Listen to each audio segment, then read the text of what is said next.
kind of wanted to get to know you. Can you kind of tell us what your first fandom was? My first fandom was, I feel like when I grew up, my parents were always showing Star Wars to my brother and I. We had Star Wars on VHS. So I feel like Star Wars was something that I got into really early, but for me it wasn't like something I chose to gravitate towards since it was just like always in the house.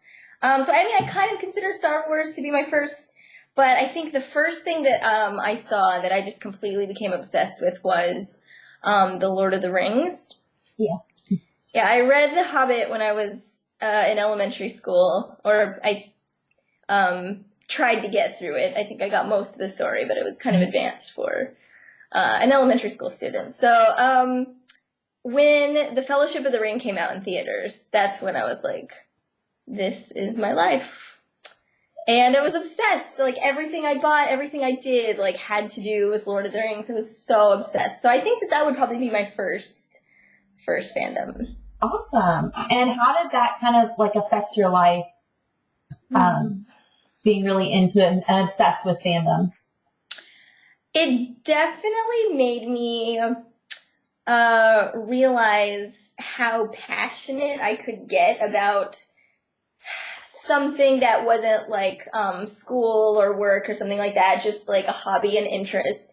It showed me that I really could get really passionate and kind of obsessed with things. And, you know, I was doing research online about the trilogy, about Tolkien, and about like the Elvish language. So it was kind of my first look at like what an overboard fan does.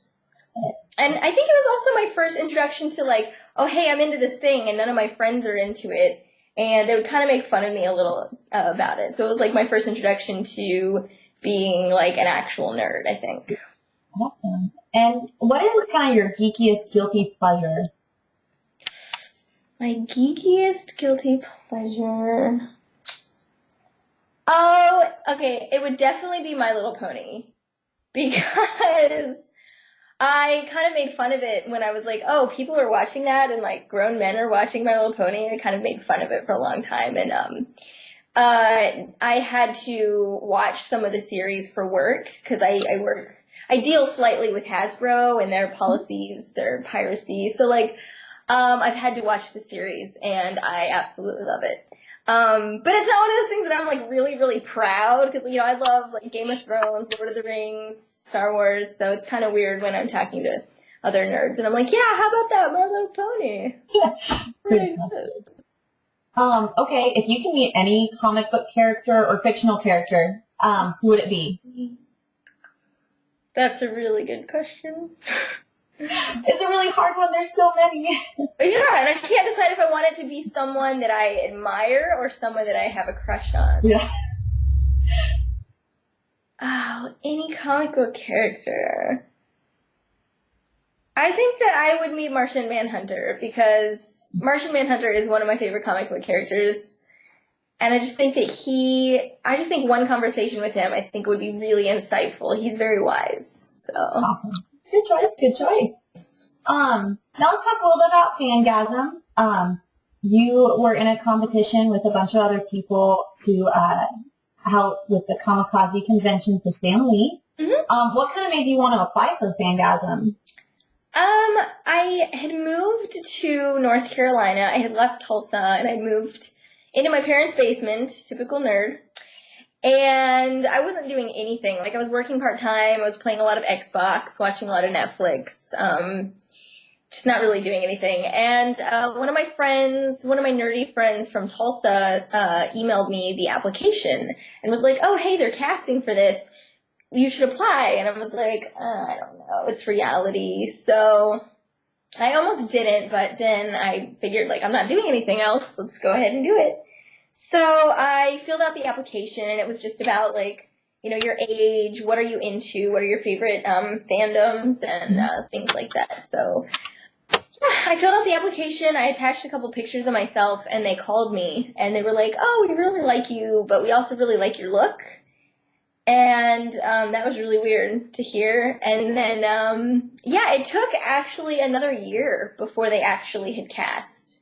Oh, wow. They wanted to make sure that they had a lot of interest, that they had some candidates for the cast. So it was another year before they called me and were like, hey, do you still want to come and audition for this? And I was living in LA when they called.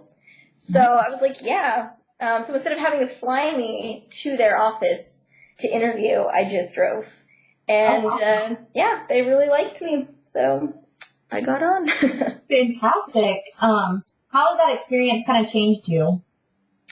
Fangasm? Mm-hmm. I think I learned a lot about myself because we were given a lot of tasks and we were working in an office.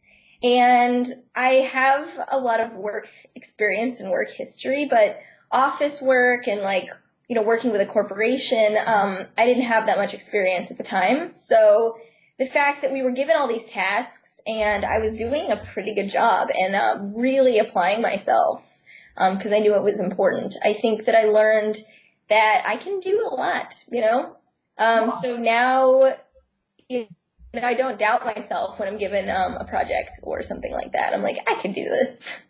So yeah, I learned that I could work hard. Awesome. And what are kind of your future plans? Future plans are kind of up in the air right now. I do at this point, just because I'm living in LA and not doing anything much. I would just like to have a nice steady job, be able to pay my rent. Other than that, I'd love to work for a company that is geek related. I'd love to work for something like Loot Crate or Marvel, DC, anything like that. Even Disney, anything that's entertainment related. I would love to work for a company like that. Awesome. Okay, and just random question. Which Marvel movie are you most excited about that's coming out? We got Captain America, we got Spider-Man, we got, oh my gosh, there's just so many. Okay, Spider-Man I've never really been into. I did like the last Spider-Man with Andrew Garfield. I did like it. But I've never been that excited about Spider-Man. The X-Men that's coming out, I just saw the trailer today. I think it came out today. Yeah, oh yeah, the new one. Yeah, I watched the trailer and it looked really good. So that's exciting. I wasn't that excited about Captain America. And then I heard really good things. And then Skype actually tweeted at me on Twitter and they were like, hey, we want to send you to a screening the day before it comes out. And you get to take a friend. And I was like, okay. So yeah, the day before Captain America airs or comes out, my boyfriend and I are going to go see Captain America 2, Winter Soldier. And I've heard really good things. So other than that, Avengers 2 I am excited for. So. Awesome. Well, thank you so much for taking the time to talk to us, and we really appreciate it. And we kind of look forward to watching your career. Yay! Good. Thank you so much. You're welcome.